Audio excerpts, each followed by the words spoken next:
잠깐만 논점을 논한다의 정광익입니다. 갓 태어난 아기는 죄인일까요?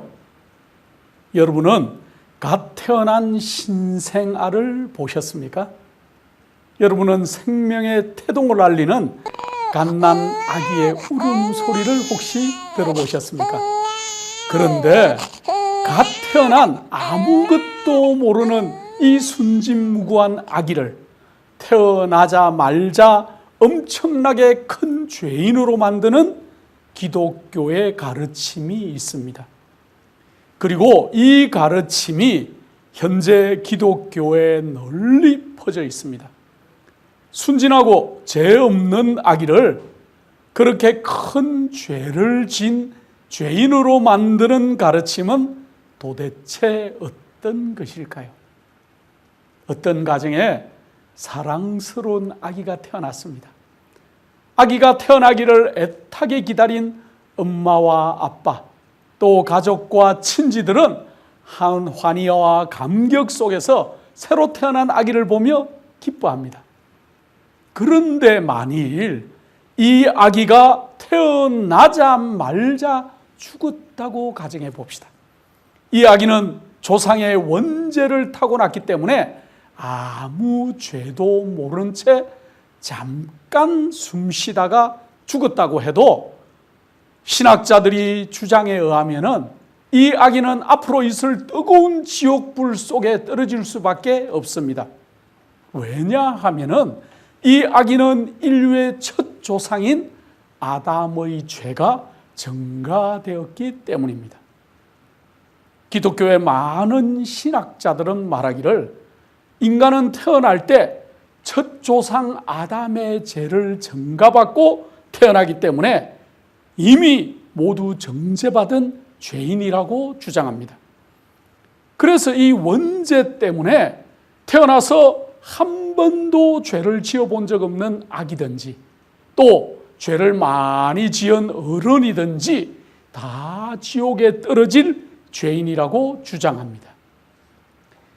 인류의 시조인 아담과 하와가 선악과를 따먹은 죄 때문에 인간은 모두 죄를 타고난다는 원죄설의 교리, 과연 이 논리가 이치에 맞는 것일까요?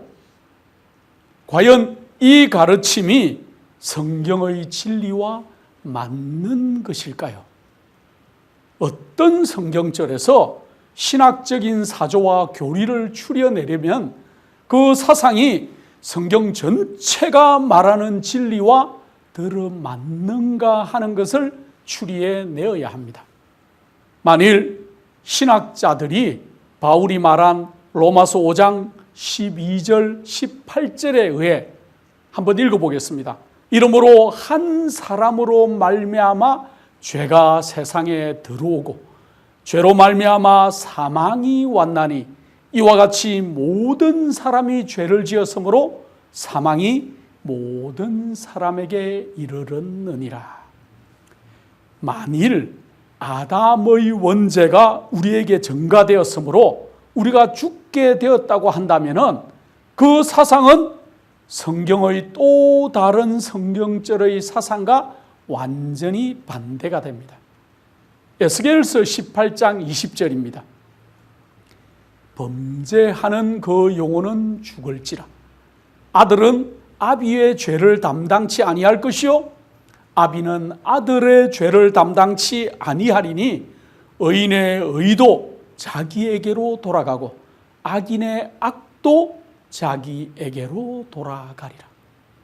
완전히 다른 내용의 성경절이지요.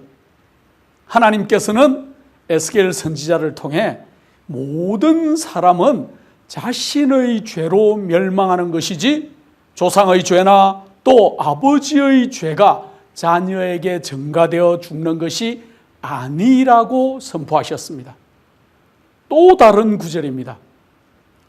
그러나 악인이 만일 그 행한 모든 죄에서 돌이켜 떠나 내 모든 율례를 지키고 법과 의를 행하면 정녕 살고 죽지 아니할 것이라. 그 범죄한 것이 하나도 기억함이 되지 아니하리니 그 행한 의로 인하여 살리라. 어떻습니까?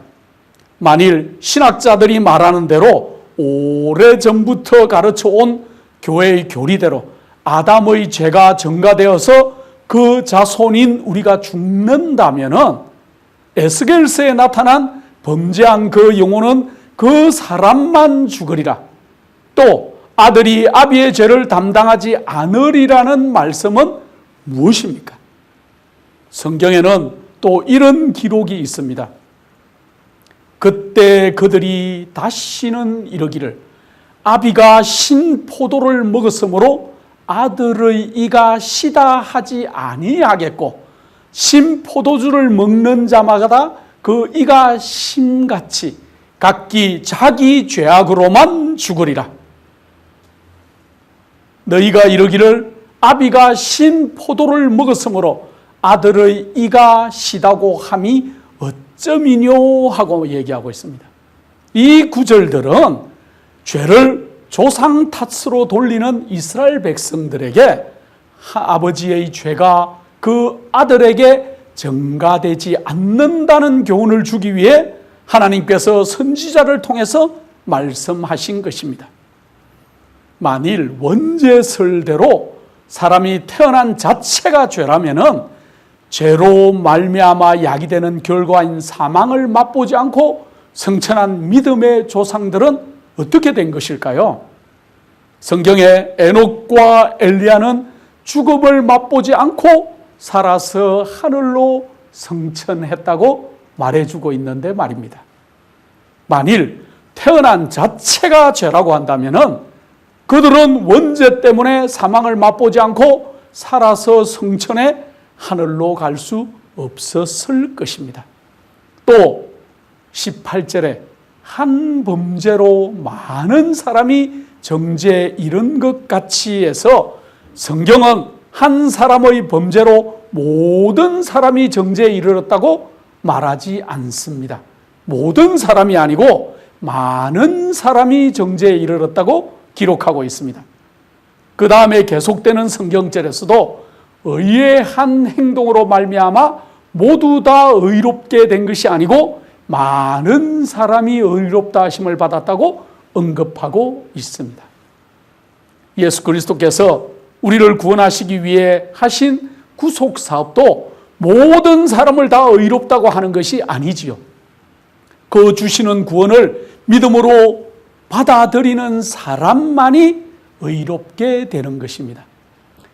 만일 이 성경절을 원죄설의 개념을 가지고 읽으면은 첫째 아담 때문에 사람이 무조건 죄인이 되었다면 둘째 아담인 예수 때문에 태어난 사람은 무조건 의인이 되어야 한다는 논리가 서게 되는데, 그렇다면 사람들이 둘째 아담인 예수를 믿든지 안 믿든지 받아들이든지 받아들이지 않든지를 막론하고 사람들이 다 의인이 되어야 한다는 이상한 논리가 생기는 것입니다.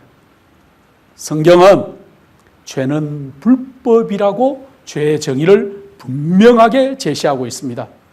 불법이란 법을 어겨 행하는 것을 말합니다. 성경은 우리가 어떻게 생각하고 말하고 행동하느냐에 따라 죄가 성립되고 죄인이 된다고 말합니다. 그러나 신학자들은 인간이 태어난 존재 자체, 영적인 상태 그 자체가 죄라고 말합니다. 인간의 본성이 바로 죄이며 태어날 때 이미 인간은 정죄받은 상태에서 태어났다고 주장하는 것입니다. 곧 인간은 지옥으로 갈 본성으로 태어났다고 주장하는 것입니다. 이렇게 인간이 주창한 원죄설 속에서 하나님은 불공평한 분, 이치에 맞지 않는 이상한 분으로 전락되고 맙니다. 여러분은 어떤 하나님을 믿으시겠습니까?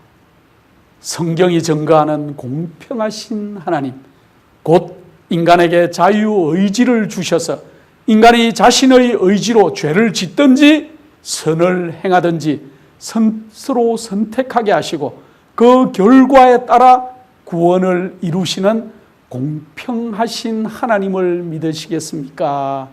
아니면 인간의 선택이나 행동의 여지에 상관없이 태어난 자체가 죄이기 때문에 무조건 정죄를 하시고 멸망시키는 인간의 이론이 만들어낸 불공평한 하나님을 믿으시겠습니까?